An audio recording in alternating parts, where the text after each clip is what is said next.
You know, coming out in the wilderness can be pretty intimidating, especially if you're new to it.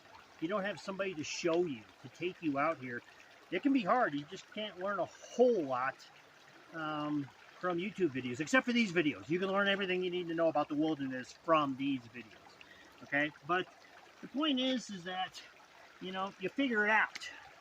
You get out here, you make mistakes, elk hunting, you blow a shot, you blow a stalk, you do something dumb, and you're like, after every time that I screw up on an animal, I think, well, what did I do right? What did I do wrong?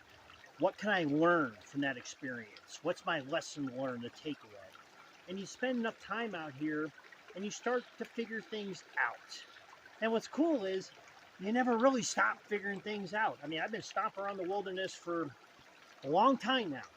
And I've always had a problem in meal preparation. I think I told you some other videos about how I make my own backpacker meals, right? Out of organic materials and everything. Well, they're not like a mountain house where pouring the hot water into the little foil container, their pouch, and 7 minutes later you have a meal. My meals have to soak a good long time, an hour, sometimes half a day. If it's like elk stroganoff, where it's marinated elk strips, it might take all day. And that always posed a problem because that means that I had to bring 2 pots up in the wilderness.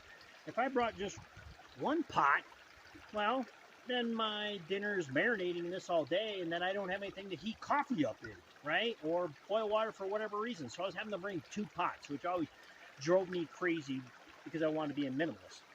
And then just now, as I was filling my Camelback, I had an idea.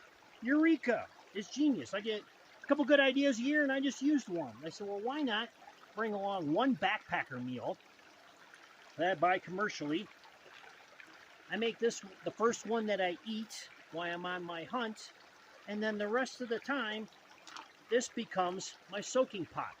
I put my dehydrated backpacker meal that I've made in there. I boil the water. I put the water in there. I zip it up. It's got the tin foil lining, and I let that soak and sit. And there's my soaking pot for all day. And best of all, I only have to bring up 1 pot, which that brings me an inordinate amount of joy. So, come on out to the wilderness. You'll make mistakes, but you'll learn, you'll grow, you'll figure it out, and you'll have a heck of a great time along the way.